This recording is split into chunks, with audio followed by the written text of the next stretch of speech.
So, if you don't mind sitting down, we'll go ahead and get started. My name is Bob Rivera. I'm the mayor of the town of Thatcher. Have the privilege here of presiding over this presentation called Maximizing Local Airports, the Economic Impact on Arizona's Aviation Committee. And I want to go ahead and call this meeting to order. Just want to ask you if you can silence your phones, please do so. All handouts, as you're aware, this league has an app for this conference, and you can get it through the apps, and also the bio information of all the speakers throughout the whole week. You can also recover them through the app. Aviation is a tremendous economic engine to Arizona and its communities, and contributes about in the excess of over $32 billion of economic activity to the state annually. And aviation industry is also responsible for about 186,000 plus jobs in Arizona, and they have a payroll of about $7.1 million a year, which is fantastic. Additionally, aviation activity generates in the excess of $1.8 billion in tax revenue for the state of Arizona, and on an annual basis. So, while commercial airports are major contributors to this economic impact, smaller municipal airports and aviation airports play a key role as well. So, I'd like to introduce our speakers for today. Ed Farron, he's the airport manager for the Phoenix Deer Valley Airport, and he's the immediate past president of the Arizona Airports Association. And also, Mignon D. Hollis, executive director, Arizona Regional Economic and Development Foundation. So without no further ado, I'd like to give a warm welcome to our speakers, please.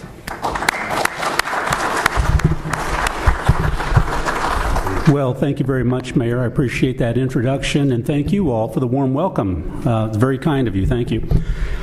And so, as the mayor mentioned, I am here today representing the Arizona Airports Association, and it does occur to me that some of you in the room might not know what that is, so I thought I'd give you the thumbnail sketch of it. Am I too loud, or am I good? Good? Okay. It sounds really loud up here.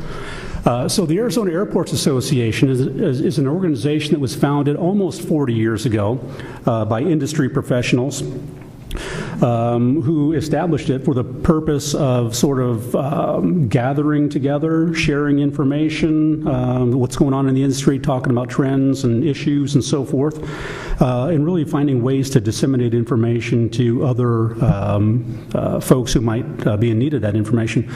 And through the years, the organization has grown quite a bit and now represents most airports across the state. And we've got about 300 members of all segments of the aviation industry, not just airports like myself, but also construction workers that work on, or construction contractors, I should say, that do a lot of airport work, airport planners, engineers, so a wide range of market segment there. So with that, let's just go ahead and jump into the presentation. I do appreciate you giving me the opportunity to speak to you today. I had no idea how popular an event this was until I tried to find parking. Wow, it's a very popular event. There we go. And so I thought maybe it would be worthwhile just to kind of sort of revisit Economics 101, if you will. Really, I want to focus on the economic impact that can be made by airports. And so generally, we talk about economic impact in three areas: direct, indirect, and induced. So probably just a refresher for the economists in the room.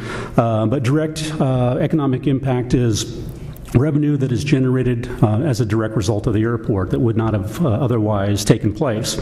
So, for example, an airport employee receives payroll, or it could be an airport business partner, or members of the community airport patrons spend money at the airport. So, direct economic impact. Excuse me. Indirect economic impact measures the economic activity associated with the airports and money that is spent in the community as a result of the airport being there. So airport patrons spend a lot of money at the airport. Airport employees spend money in the community, et cetera. So it's sort of a symbiotic relationship. And then there's induced impact. So that is a measure that attempts to sort of quantify the amount of money that circulates or turns over in the economy. So airport employee receives his or her paycheck. That person goes and pays either the rent or the mortgage and property tax and goes to the grocery store, buys groceries. Now the grocer can go and pay the farmer for the fruits and the vegetables. The farmer can buy seed and tractors and whatever it is they need. So I don't want to belabor the point, but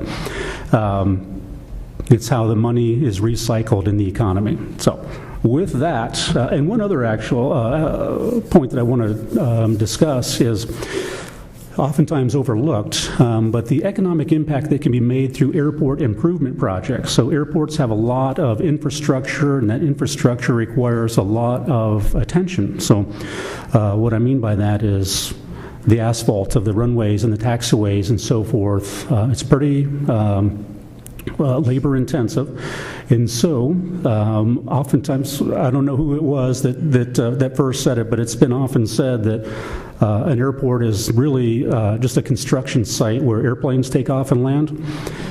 And I really have found that to be true. I worked at Sky Harbor for 11 years. I can tell you that's true. Raise your hand if you've been to Sky Harbor and there was not a construction project going on. Me neither. So, but that's actually great. And not only is it good for the airport because it maintains the infrastructure that is so critical to the operation of an airport, but also it creates jobs, albeit sometimes they're temporary in nature, but it does create jobs, and those workers will spend money in your communities. They'll either get hotel rooms, or they'll rent apartments, they'll patronize your restaurants and get rental cars and get their cars fixed, et cetera, et cetera. So it's actually great for the surrounding communities when there's an airport improvement project going on. So, and maybe the best part about these airport improvement projects is most of the time there's grant money available. So the feds pay a huge chunk of that. Sometimes the state will kick in 4 or 5%, and then the airport sponsor or owner has to kick in 1% or 2%. But if you kind of balance that with the economic impact that's being created through the project, it's probably more than pays for itself. So. And by the way, if you've got any questions, please just jump right in. There's no need to wait till the end. Sorry, I just want to make sure that you can see what I'm seeing. Now, I wanted to talk about the economic impact across the state. The mayor sort of stole my thunder a little bit. That's just fine, Mayor. But I just wanted to talk about some of the figures related to the economic impact of airports in the state of Arizona. It's truly staggering. So the direct economic impact of the aviation industry statewide is $32 billion annually. That's billion with a B.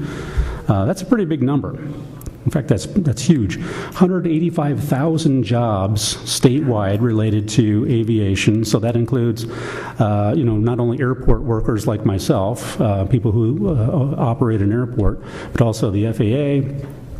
There's a state-owned and run airport. You've got airlines, and just the list goes on and on. Private industry, defense contractors, et cetera. So 185,000 jobs. It's staggering. And then, of course, the payroll, $7.1 billion in payroll. I mean, it's kind of hard to wrap your brain around that sort of a number. It's huge. And then, of course, the tax revenue itself, $1.8 billion in tax revenue. Pretty impressive, huh? It's a big industry.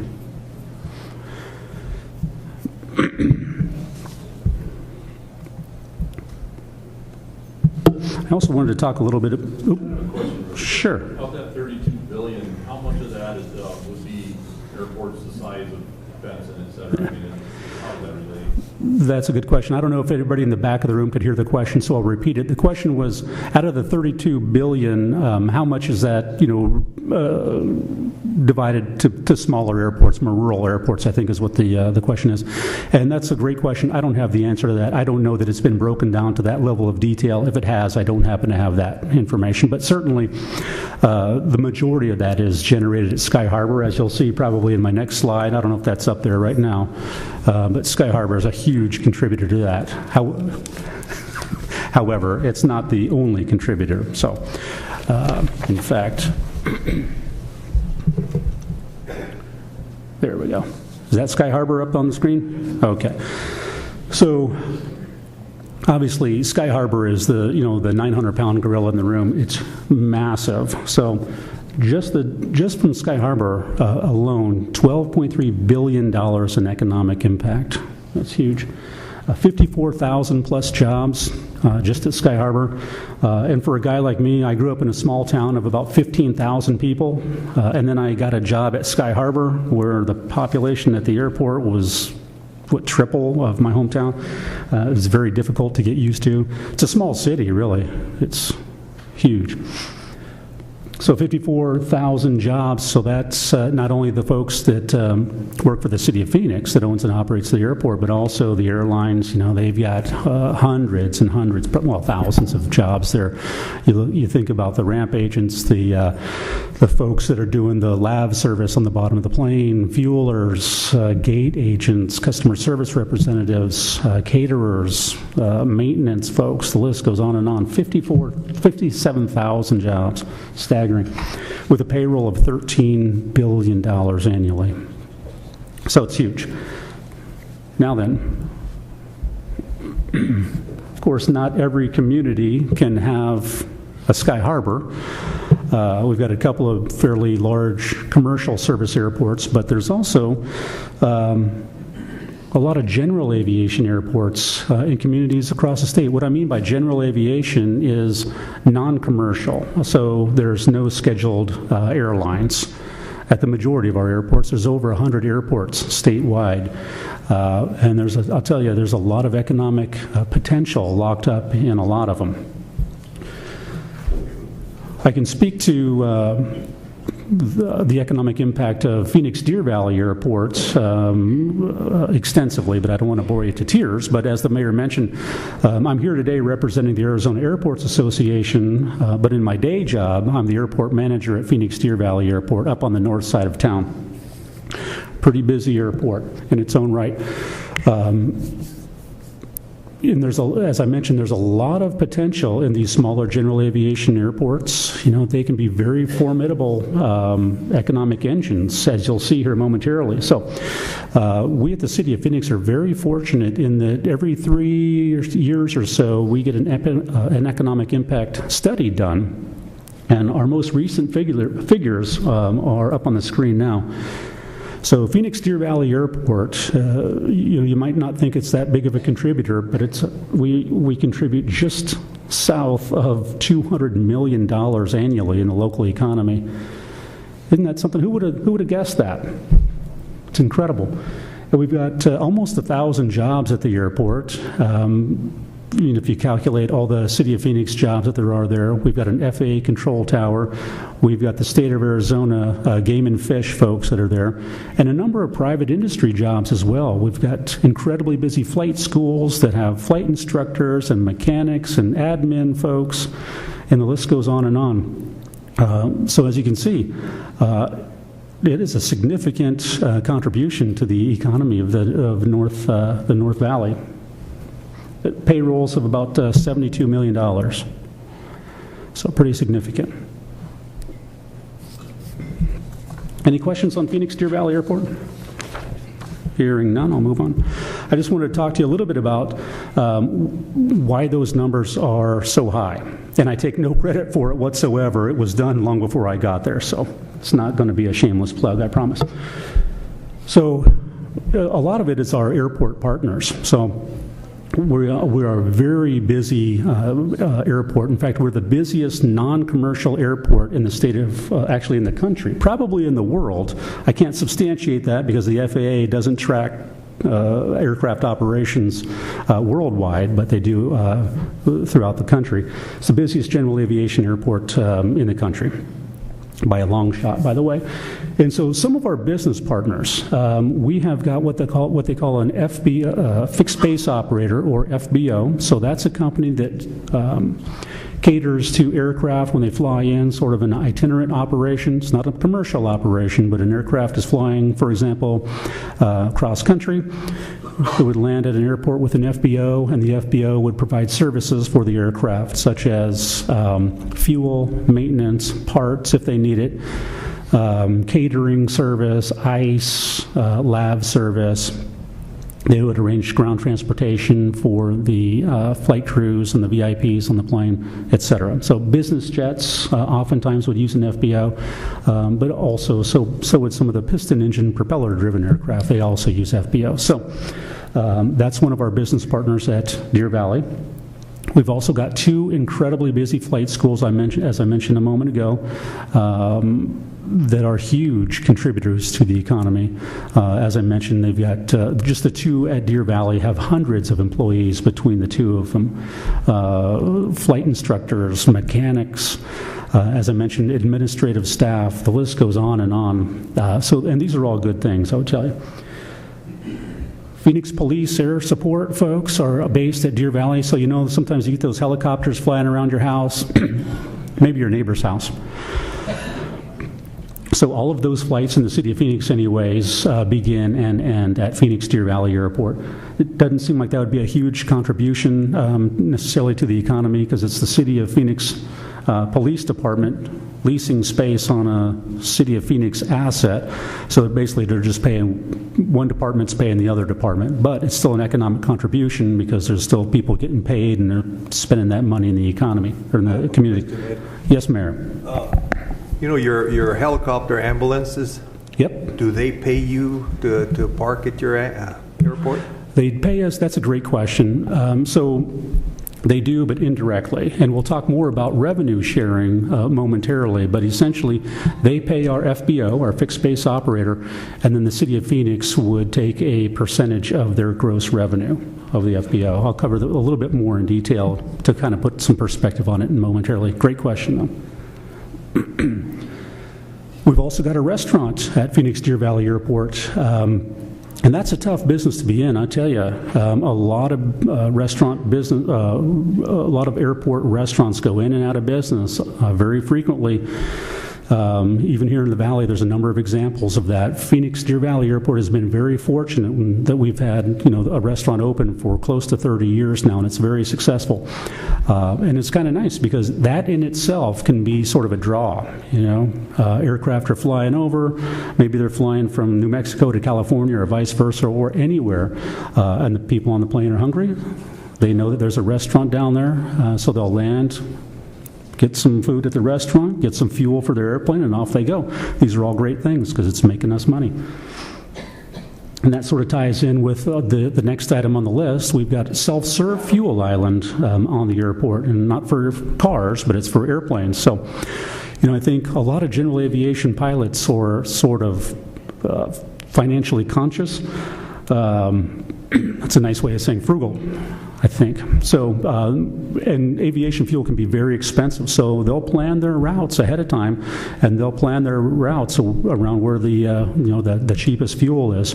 We've got some very competitively priced fuel at Deer Valley Airport, so we'll see folks on cross-country flights land at Deer Valley, get some fuel at our self-serve fuel island, get food at the restaurant, and off they go. We also actually see aircraft that are based here in the Valley at neighboring airports, but they'll still fly to Deer Valley to get fuel and then go back to their home airport. It's sort of an interesting phenomenon. And then, of course, Arizona Game and Fish. Not a whole lot to say about them. They do have several aircraft that are based at Deer Valley Airport. They do all their maintenance and aircraft storage and fueling there, and then they go fly around and do whatever their mission is, search for fish and bears, I suppose. And then we also have an aircraft restoration shop at Deer Valley, which is really sort of fascinating. They actually import aircraft from other countries, and they spend a year or so restoring them and then selling them off. They've got a number of employees there, and again, a huge contribution to the economy.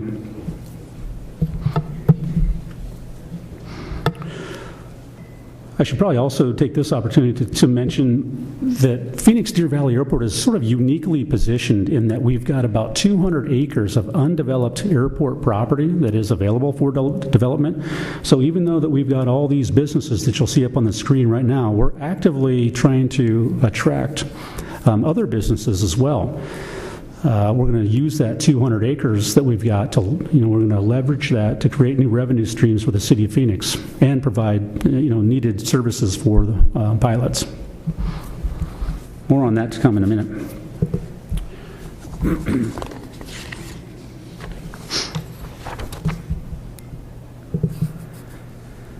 So I kind of wanted to talk a little bit about opportunities for some of the more rural airports. As I mentioned earlier, we can't all have a Sky Harbor in our community, but there are a lot of other opportunities. I talked about locked up potential in airports, more rural airports. And so these are just 16, I think, ideas that might be of benefit to those more rural communities. And I'm going to go through each and every one of them at the risk of boring you to sleep, but there's a lot of interesting items in here. So I mentioned an FBO earlier, a fixed space operator. So that's a company that caters to aircraft that are flying in and out. Fuel sales. I mentioned that as well. So that's an interesting one. There's a lot of potential locked up in aircraft fuel sales. What I mean by that is, well, all aircraft need it, first of all. Second of all, if the fueling service at an airport is actually owned by the airport itself, of course, you can. Your price structure would be such that you would create a profit margin for yourselves. If the airport does not own the fuel opportunity, like at Deer Valley, City of Phoenix does not own the fuel service at Deer Valley Airport. So what we do is we take a fuel flowage fee, and this is very common in the industry. So for every gallon of gas pumped, the City of Phoenix takes a small portion of that. So, and industry standard is somewhere between 9 and 11 cents per gallon. So if you start adding up how much fuel is pumped, oftentimes it's in the tens of thousands, maybe millions of gallons. At Deer Valley, we pump $2 million gallons per year. I'm no mathematician, but that seems to add up pretty quickly. Other airports, might pump 10, 12 million gallons annually. That really adds up quickly. Sir? How much do you income per gallon? I'm sorry? How much do you make per gallon? So... Yep. So we take 10 cents per gallon. That's for every gallon that's pumped. Regardless of whether it's pumped from the FBO or the self-serve, it's 10 cents regardless. And last year, I think we pumped about. When I say we, I should be saying they. The FBO and the self-serve fuel pumped 1.5 million. So that's not chump change. That's a fairly significant amount of money. Great question. So fuel sales, aircraft maintenance. Aircraft are very maintenance-intensive machines. They've got to be at a bare minimum. They've got to have an annual inspection. So that's an inspection that occurs once a year, as the name might imply. Somebody's got to do that work, and so most airports have some sort of a need for some sort of aircraft maintenance on their field. I have a question on that, if I may. Yes. In regards to the aircraft maintenance, is there like partnerships with these smaller airports in regards to training? So, for example, community colleges or JTEL, whatever it may be. Is there any partnerships like that? Partnerships between sort of an educational institution and an airport? Yes. Not that I'm aware of, but that's a great idea. I'm sorry. Yes, we do. Oh, we do? Yes. Cochise College does. And so they do maintenance work, and they're at an airport that's at Cochise College, actually. But there's lots of talk about how to expand that into Bisbee Douglas Airport. So, yes, they are doing that in smaller communities, working with their community colleges. I don't know if anybody's working with the JTADs. They might. I would check with your local JTAD and your hospital, I'm sorry, I have a hospital board meeting tonight that's on my brain. With your airport and your, whoever owns your airport. But yes, there are those kind of partnerships out there in the rural communities also. And if one more thing, if I may share, is that Pima Community College actually has Yes. a facility right by the TIA, Tucson International Airport. And what I had suggested, I'm Rosanna Galadon, Arizona State Representative, is the partnership between Davis-Monthan Air Force Base, so that students not only work on commercial planes, but will have training on military planes. So I just want that those opportunities are there. Great, and you all do an excellent job. My a relative just graduated from that program at Pima, working on the airplanes. So yeah, it is a fantastic program, and that is an option for smaller airports as well to do that. So yes, the answer is yes. Great. I learned something today, too. Wonderful. And then there's some specialty shops that eventually all aircraft would require.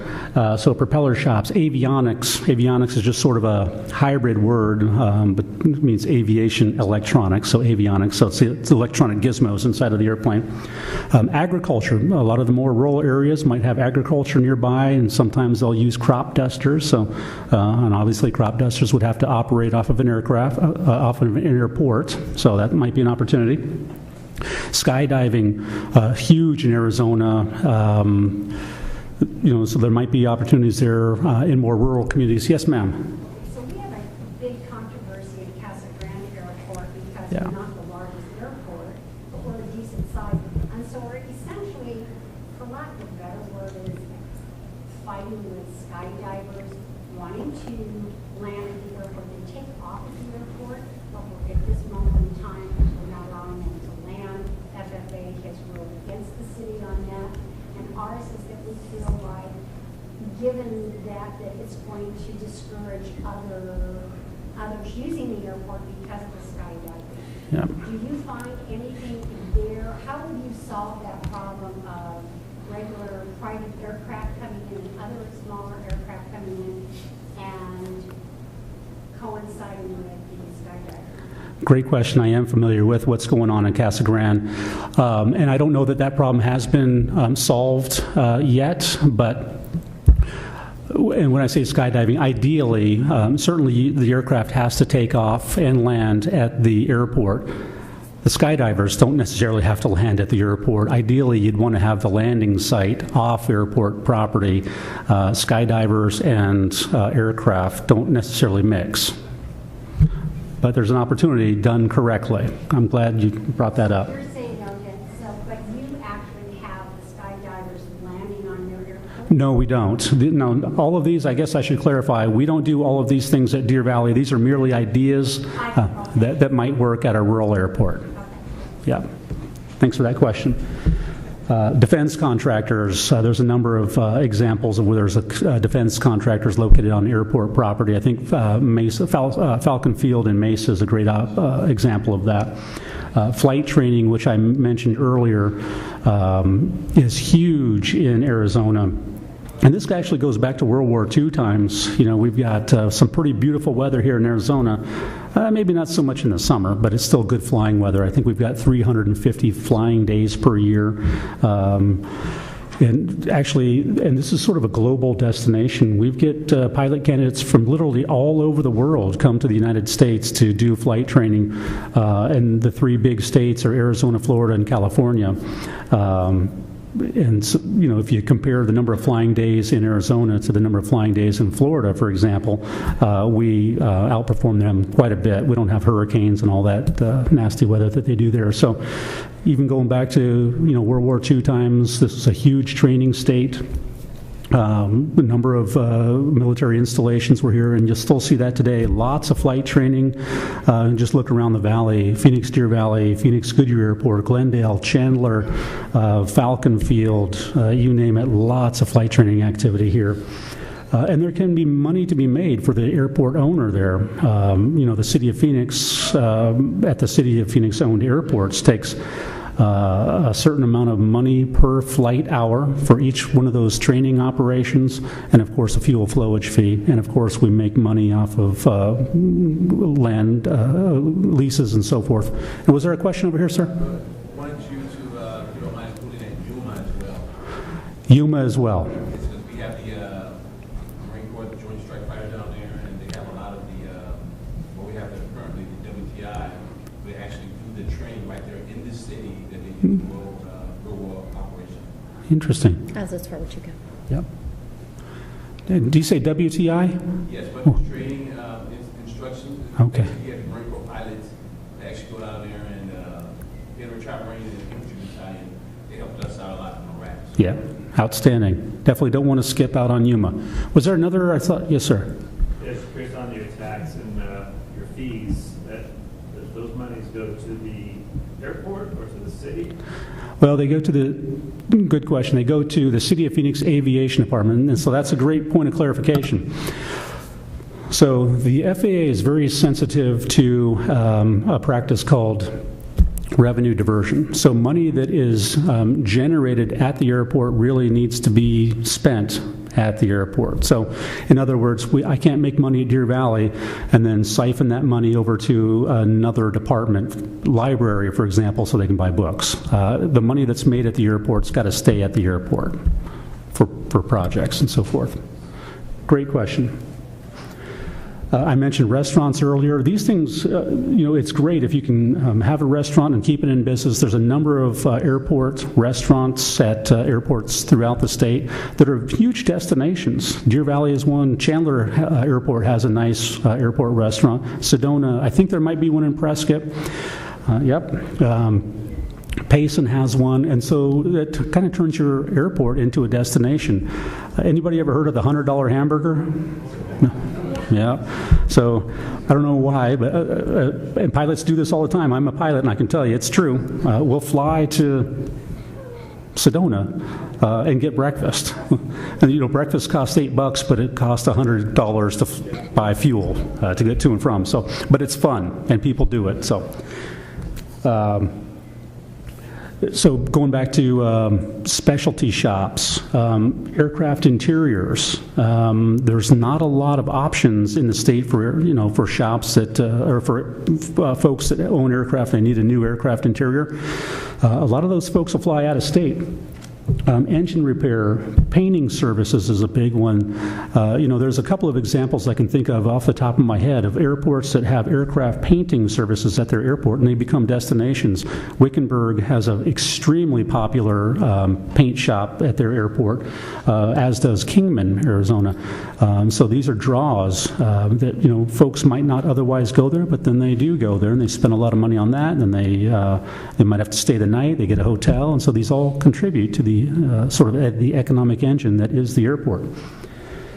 Sightseeing flights is another big one. Believe it or not, there's a lot of sightseeing flights that originate at Deer Valley Airport. They fly all the way up to the Grand Canyon and then all the way back to Deer Valley. And yes, ma'am. So with all of these different services, does the city collect a sales tax on them? Yep. Get to keep? And FAA is okay with that? The FAA is okay. So there's certain things that we charge tax on. For example, fuel does. There's a fuel tax. That stays in aviation. There's a fund called the State Aviation Fund. One of the revenue streams flowing into that fund is aviation fuel tax. So, great question.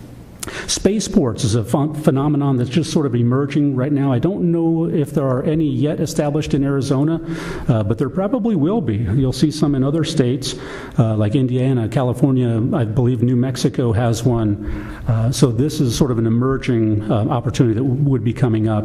You've got to compete for it, though, so it's not easy, but it is an opportunity if you've got the right infrastructure and you're sort of rural. Yes, sir. We at Yuma, we have some space things going on that will be coming down there as well. Yeah, For sure. that's exciting. That's exciting stuff. And then manufacturing, all sorts of manufacturing opportunities, not only in aviation, but aerospace as a whole. A lot of those are emerging right now as well.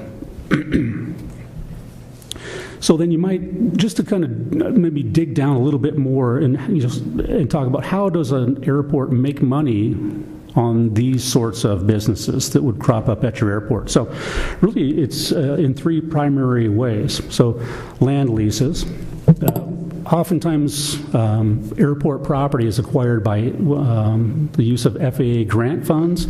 So the FAA doesn't want you to sell the property, they want you to do long-term leases. So most of the businesses that I've just outlined on the screen here would be eligible for a long-term land lease. So that's fantastic for the community because it's a long-term revenue stream. A typical land lease in the aviation industry is 30 years. So that's a 30-year guarantee of revenue coming in. That's pretty good. Yes, sir. All these are great. We're a small airport, just trying to get to a break-even point. Yep. Is there any such thing for your organization or another organization that would have some standardized square footage costs? Or, I mean, everything's negotiable. Mm-hmm. Give us an idea, whether it's $1 a foot or $1,000 a foot. Yeah. And the range might just be that wide, because you've got you're from where, Benson? You got your Bensons on one end of the spectrum and your Scottsdale on the other. So it might be $1 a square foot versus $1 million an acre or whatever it is. The question was if there's standardized costs across the board that can be used, correct? Standardized, probably not. So a way to get to a good figure is through a market survey. So you just have to evaluate what's going on in your vicinity.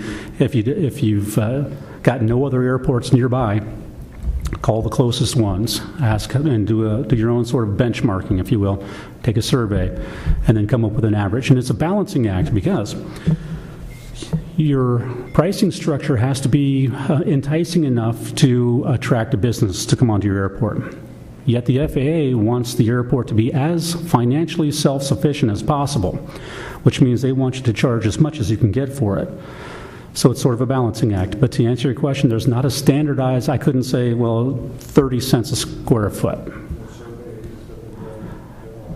Yep. So I work at Phoenix Deer Valley Airport. We did a market survey, and so we came up with a range. So I've got a range. Do you want to know that range? 37 cents to 54 cents a square foot, somewhere in that range. I probably just shot myself in the foot when it comes to negotiating the next deal. Please don't release that outside of these four walls.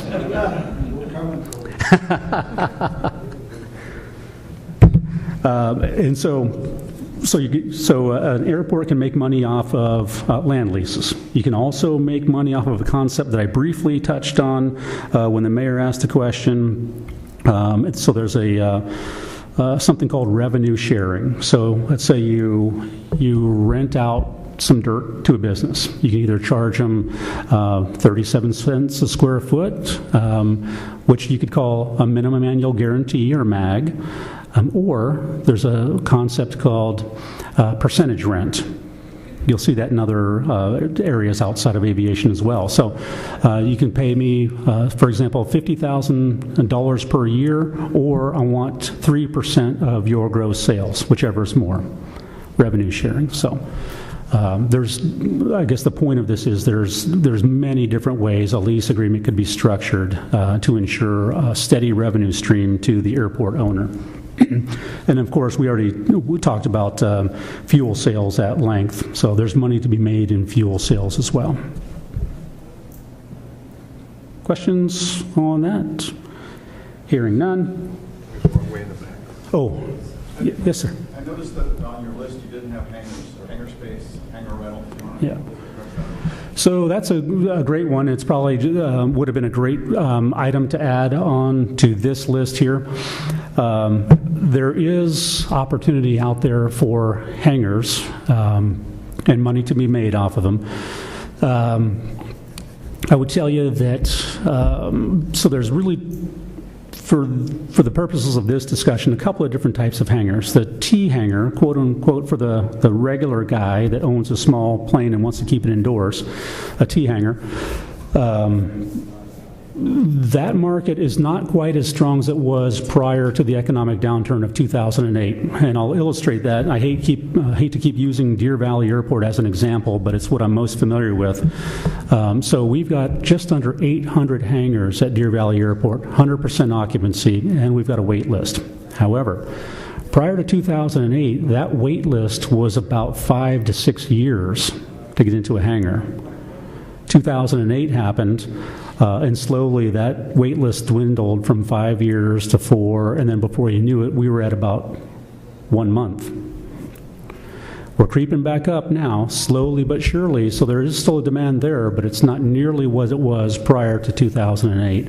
Our wait list now is about 3 months, and I can tell you, generally speaking, the same is true for a lot of airports statewide. Maybe not as quite as significant as what we've seen at Deer Valley, but that sort of phenomenon is fairly common. Another opportunity for hangars, and this is one that we're pursuing very aggressively at Deer Valley, is for corporate aircraft. So we have seen a really significant spike in corporate aircraft activity, which, believe it or not, is still considered general aviation because it's not a scheduled airline flight. So when the VIPs, for example, from some corporation want to come visit their headquarters or their subsidiary here in the valley, they'll fly into one of the airports that can accommodate their aircraft. So in fact, we just signed a deal to build 80,000 square feet of corporate hangar space at Deer Valley Airport, which is kind of a sign of the health of the industry, I would suggest, at least here in the valley. The first construction that we've had at Deer Valley Airport in 17 years, so that's really encouraging. So that's one segment of the market that we really see a need for, but probably the reason I did not put this on the list is it's sort of a niche market, so you're probably not going to have a lot of corporate jets flying into Benson or Winslow, or maybe I'm wrong, you might, but there's probably not as much demand for it there as there is at other airports. And it really helps to have some kind of a draw to your airport, and I thought I saw a hand back. Yes? Mark Stewart with the City of Chandler.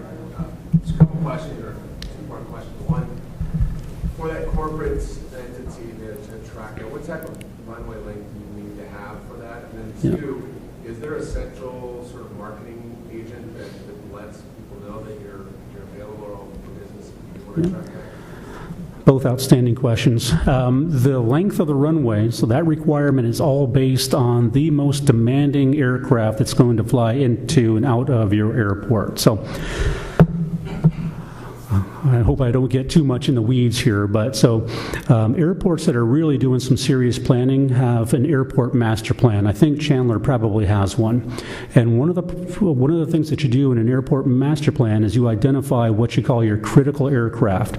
That is the most demanding aircraft in terms of size and speed that's going to be using your airport. And so you determine what that aircraft is now, and you determine what that aircraft is going to be in 5, 10, and 20 years out to the future. And so you want to build, as you can get FAA money, to accommodate those aircraft that are coming in the future. And if I recall correctly, the runway length at Chandler is less than 5,000 feet. That's a problem if you're trying to attract corporate jets. Generally speaking, corporate aircraft are going to want at least 5,000 feet of runway. That's sort of their magic number. Fortunately, at Deer Valley Airport, we've got over 8,000, so we're sort of uniquely positioned. You can certainly attract the smaller corporate jets. They can operate off of less than 5,000 feet, but it's going to be tougher to get the larger ones. They can do it, but they'll do it very reluctantly, and they'll go elsewhere if they can.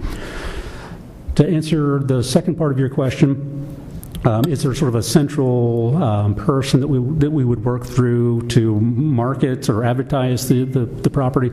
Not necessarily. We do a fair amount of advertising in trade publications. I personally travel nationwide to various conferences, National Business Aviation Association, et cetera, and just trying to get the word out there. And I'll tell you, it's been a slow recovery from 2008. I couldn't get a phone call, up until about maybe a year or so ago.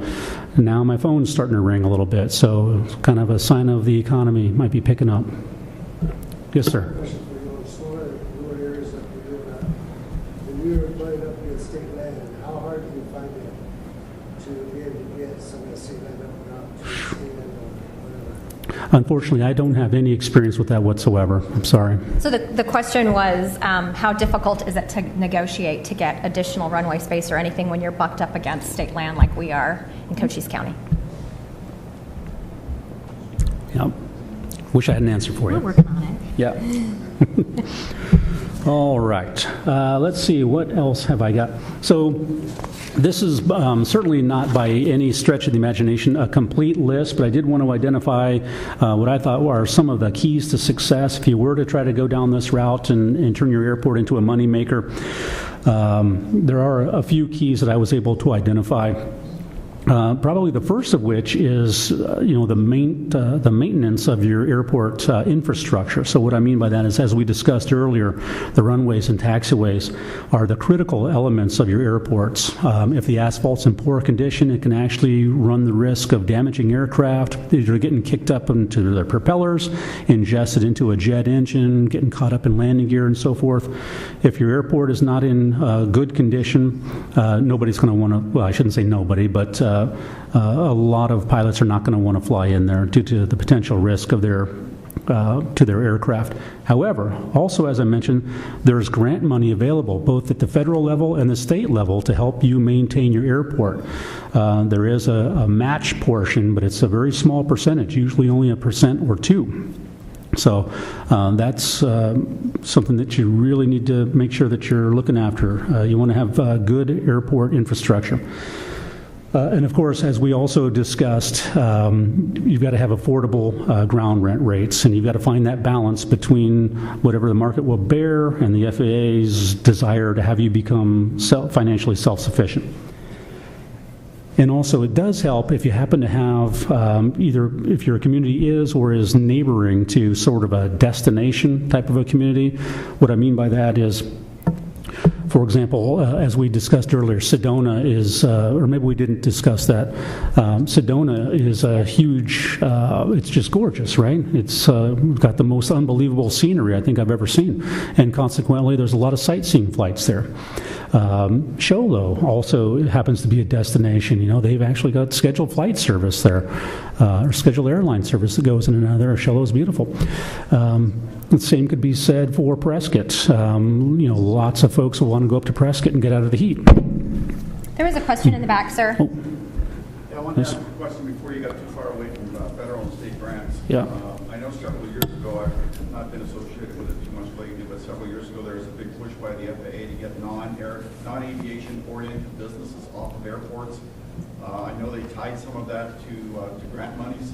Can you tell me what the current situation with that is with the FAA right now, or EDOT Aeronautical, and maybe discuss a little bit about grant assurances?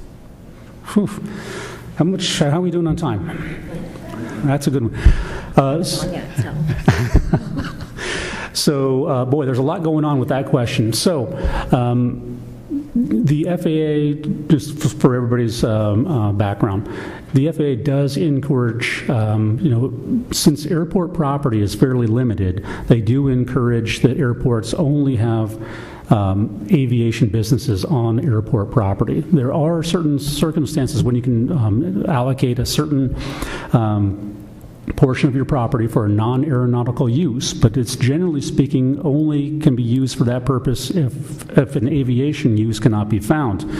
If there's any current updates on that, sir, I don't know. I have not heard of any recently, but that's my understanding of the last, basically that was the FAA's last position on that. They really want to encourage aviation use for aviation property or airport property. And that's still been correct as of 6 months ago, because Yeah. we looked into doing something like that. So that's the most recent, but it's been about 6 months. So I don't know if they've Yeah. made a change since then. But again, to echo what Ed said, that's pretty much what they're still saying. Yeah. But there's ways to be very creative to tie it to aviation. So That's true. noodle that over and how you can make that work. Yeah. So, Grant monies, or some of your grant monies, or some of the grant monies tied to enplanements? So working at a general aviation airport, no. However, so enplanements, that's how many people get onto an aircraft. Generally, that's a measurement used at larger commercial use airports, of which Deer Valley is not. However, I can tell you, being the largest, I should say the busiest general aviation airport in the country, that does come with a little bit of bargaining power. So when I sit down at the table with the FAA, you better believe I'm going to use that, to try to get as much money as I can for the airport. And I think if I could just jump back to the gentleman's question in the back, I think there was also a question about the about ADOT money available. Is that right? Yep. Yep. So ADOT actually has several different ways by which they contribute grant money to airports. And the state of Arizona kind of ran up against some issues within the past few years or so that made it evidently impossible for ADOT to continue to contribute to those grant-funded programs. So, for example, generally speaking, there are three different types of grant monies that we would go after. What we call FSL, or federal, state, and local. And then there's state and local, or SL. And then there's another program called APMS, which stands for Airport Pavement Maintenance, Pavement Management System. Of those three, ADOT today is only participating in one, and that's the federal, state, and local grant program. And the reason for that is they've had some budget challenges that have allowed them to, or have not allowed them to participate in the other two. However, I would tell you that ADOT seems to have a plan to kind of get themselves out of this hole. So beginning in 2019, they are going to re-energize the APMS program. So that's used strictly on asphalt projects at airports throughout the state. And then in 2020, they will re-engage the state and local grant program as well. So they've got a plan. It looks like they're on schedule. So next year, hopefully, the APMS will come back online, and then the following year, state and local grants will come back online. Steve? Yes. Ed, just for information, I'm from Winslow, and ADOT just broke loose with some money for some field maintenance, and that's going to happen. Thank goodness. I'm glad to hear that. It just happened last week. Is that right? That's great news. Great news. The challenge with all this, by the way, I'm going to go off on a little bit of a tangent, but why not? I've got the microphone. Crickets. Thank you. Thank you very much. I got one in the front row. So the challenge with this is, generally speaking, airports rely on all of those programs that I just mentioned, federal, state and local, and APMS. So two of those went offline, but from the FAA's perspective, they're still saying, well, airports, you know what, even though these other two programs are no longer available to you, you're still responsible for maintaining the infrastructure at your airports. Well, how do you do that if, 2/3 of your, funding has gone away? So it's been a real challenge for a lot of the airports statewide. So I'm glad to hear that things are starting to thaw out a little bit. It's good news. And then lastly, a lot of cities or towns will have an economic development department, and this can be invaluable if you can marry that department up with your airport. Typically, economic development, and I don't know why I'm telling you this, you folks are all working with cities and towns, you probably know more than I, but you have folks that really specialize in business attraction. They're aware of any incentives that might be available to businesses coming to your airport, especially if it brings net new jobs. There might be tax incentives. You might be able to give them rent credits to attract businesses to your airport. So I would encourage you to really work with your economic development departments. I have a question on that. Yes, ma'am. I heard a presentation yesterday on Skybridge. That was through the Mesa Gateway. Are you familiar with Skybridge? Yeah. And I'd like to hear from all of you in regards to how the rest of the state of Arizona can benefit in regards to economic development, in regards to bringing in trade and commerce via air from like, let's say, Mexico. So do you have any comments on that? As an economic developer, yes, I think that's an excellent point, is to work with your economic development organizations in your communities, and my next presentation will be about a partnership on that and how that's worked. But again, to reach out to your area best, reach out to your economic development group, see if the missions tie together, that's one of their pillars. Oftentimes it might not be, just for some other reasons that something else is bubbled up to the top that might take priority. But I would definitely work with your local economic development folks. And I think that's probably a great place for me to leave off. That actually, there's one. I have a question for you, Lee. Yes, sir. Being from a city that has a small regional airport, for me, like, okay? Yep. In the general area, we have Coolidge, Cascade, Florence, Murano, a lot of small airports, the same situation. Is there any master plan or any organizations looking at these airports and what makes sense for the future? Because we all have master plans. We're all trying to work those master plans. But some of the projections I've seen were put together 5 years ago. Those aren't happening. Right. And so going forward, it would seem to me that these airports are in close proximity. There should be some way to coordinate what each one of them is going to be in the future.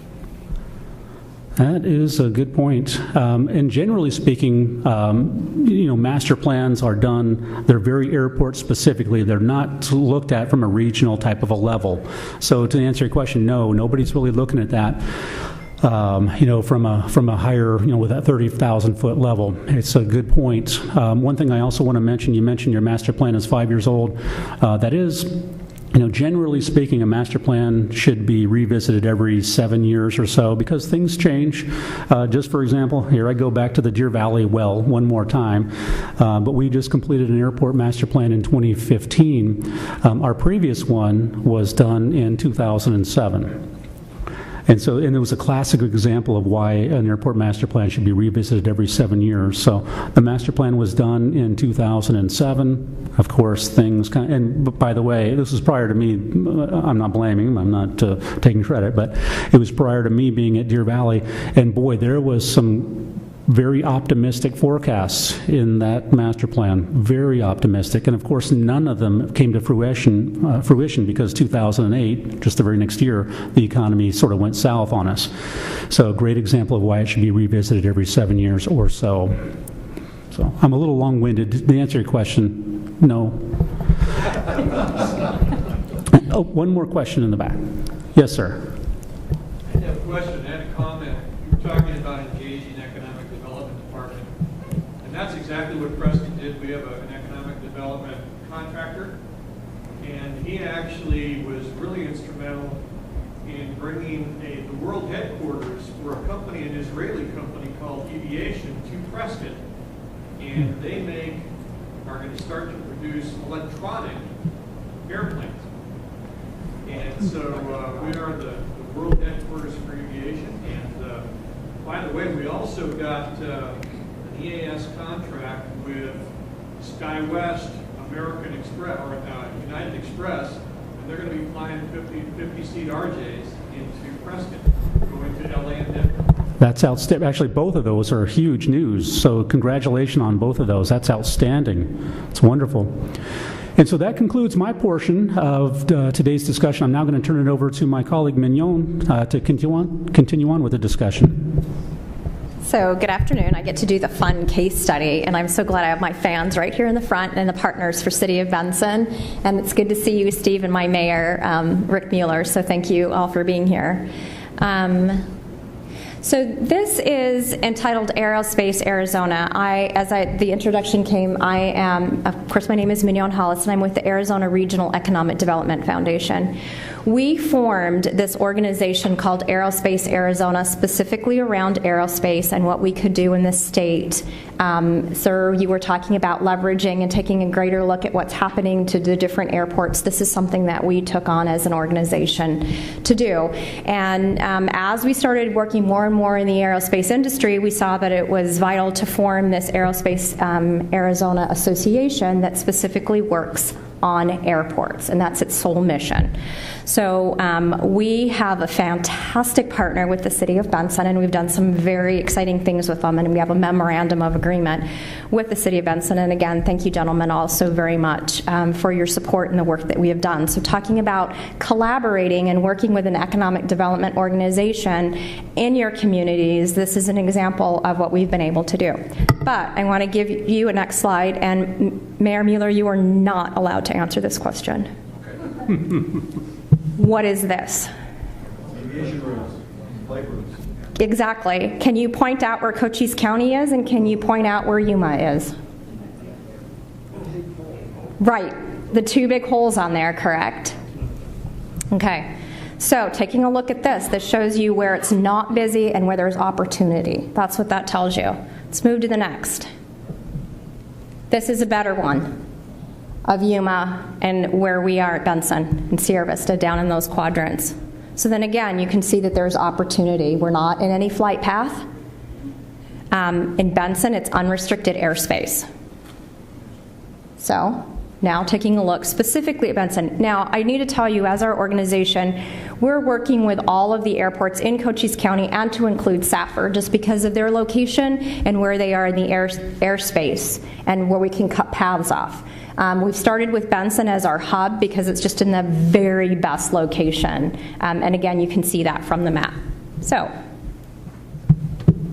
here's this next slide just of the assets from, make myself dizzy, from Benson. So you can take a look at what Benson has to offer and the carved out airspace that's there. And then you can see how large that is relative to the other maps where you saw that airspace carved out. What we've done with Benson is about 6 years ago, Benson was identified as the best place to do unmanned aircraft systems training. There was a statewide effort, as many of you in aviation know. We failed on that, but we continued to persist because we saw the opportunities here. So as I mentioned, we formed an MOU with the City of Benson specifically on unmanned systems. We created a grass strip for belly landing that systems can test on. We bring the clients and we serve as the attraction point for the City of Benson. Yuma does the same thing. Yuma's is a little more congested, and it's difficult for some of those companies to get onto their airspace. And so if you're a small, mid-sized company, you travel out, and correct me if I'm wrong, you travel out to Yuma, and then every day you have to see if that day you can get onto the airport to test. If you're a small company and you've already taken a day off and you're taking your resources over there, and you're told for a week that you can't get on, you're losing money, you're losing time. And so we've worked actually closely with the City of Yuma to say, hey, we can get people onto our airport here in Benson a little bit quicker. So this is what we've created here. We've worked closely with the FAA. We work closely, obviously, with the City of Benson, and we work closely with companies that are interested in testing their devices, and whether it's their payload, whether it's their cameras, whether it's their sensors. We've really started to narrow it down into our niche. We just successfully completed last Monday what we call Operation Lost and Found. And what we did with this, it was in conjunction with ASU. So again, it's all about finding those right partners to help you do your job. And so working with ASU, we created a search and rescue operation in which we had a lost hiker. And we actually went out and lost the hiker. and actually at one point forgot about our lost hiker, and then used drone technology to find the hiker. So we were testing not only the drone itself, but we were testing the equipment, the sensors, and so forth. And what we found, and what they're going to go back and work on, is the sensors, the heat that day was about the same as the body temperature. So it was really hard to determine where that lost hiker was just using the cameras. We did a day simulation and we did a night simulation. We also have several companies that are out there testing in the city of Benson right now, and we have a major company who has already come to Arizona but now is looking to see where they're going to set up their R&D research, and they're interested in locating in Benson, and I just gave them a tour last week as well. And so we have figured out how to capitalize that airport and how to maximize the use of that airport. In doing that, what we've also done then is look at our other partners and our other airports inside our community, in our county, and our neighborhood, to include Safford, because they have a beautiful runway over there. And so then looking to see which one we place and where we do that. So as you're in those smaller communities, working with your economic development agencies is where you can really figure out where that sweet spot is for your community. Much was mentioned that you can do, somebody talked about the hangars. That's a great thing for hangars. Benson is in the beautiful position of they don't have enough hangars. So I've been out there a lot lately, and so the new hangar construction is going up. I think there's 10. Is that right? I think there's 10 new hangars that are going into that space. Is that right, Mayor? I think it's 10. So they're already at capacity, and then they're looking at how do they lease those out and what do we use. But again, looking at those partners and what your airports can do.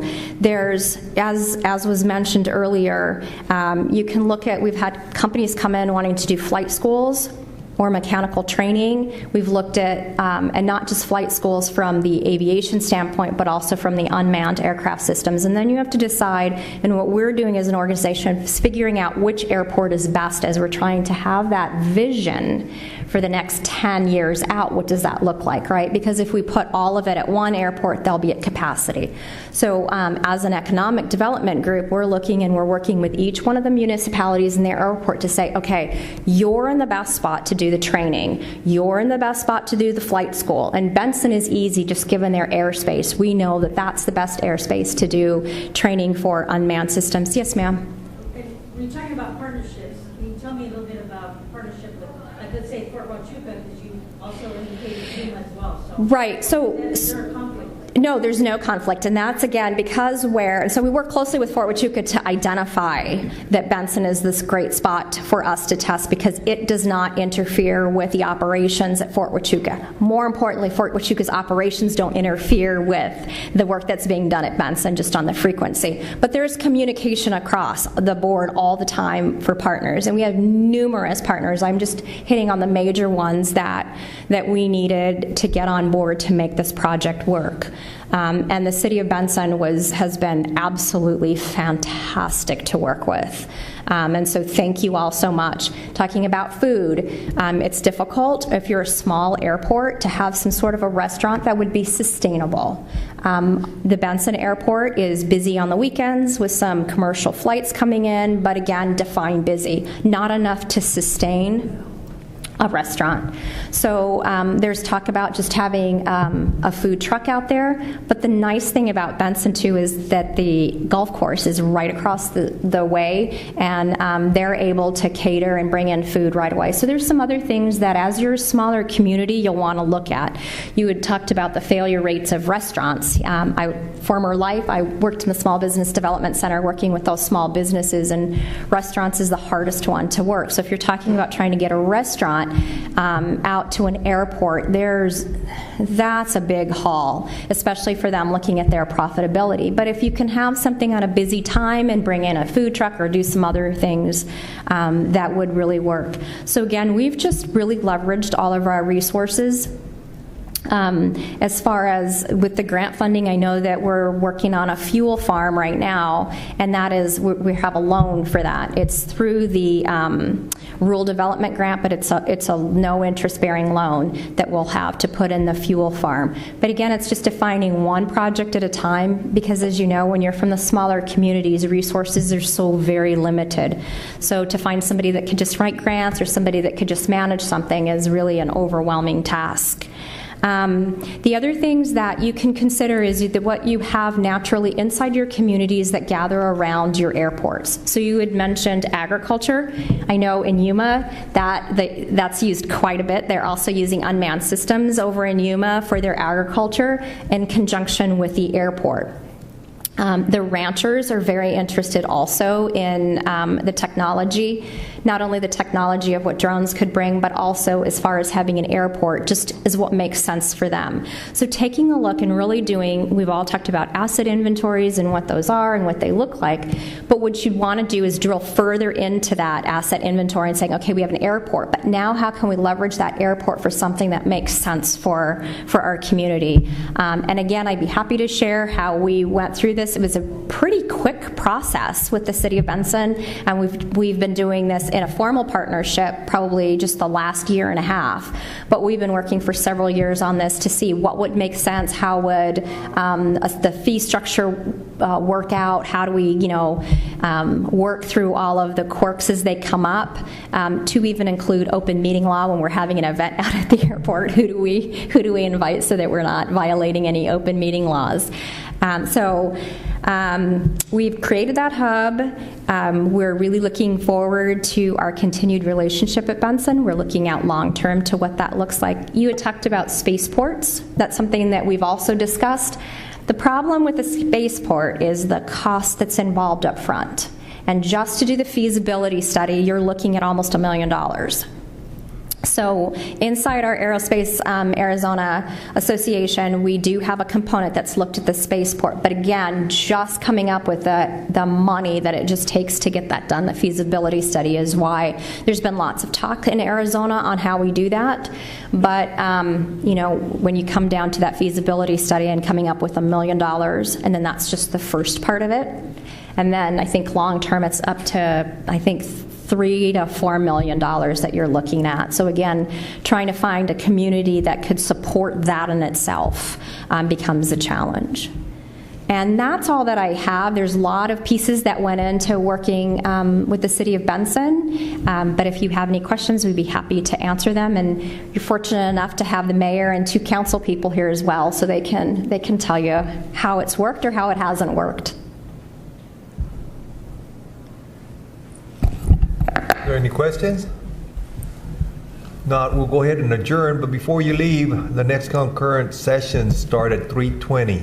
There's one right there. Go ahead, sir. Yeah, I just got one question regarding the taxation that relates to non-aviation, for example, a gift shop or restaurants. Are those not really revenue sources that are FAA type? Is there a distinction on revenues that are able to be taxed by the city itself as opposed to the airport? I don't think I know the answer to that off the top of my head. So I think really the question is the tax structure the same if it's an aeronautical revenue versus a non-aeronautical revenue? I suspect the answer is they're the same, but I can't speak definitively on that. I don't know. You stumped me. They're the same. Yeah, they're the same. Whether we're right or wrong. That's how they are. They're the same. They're the same. You know what I test this. Let's show our appreciation for our speakers, please. Thank you.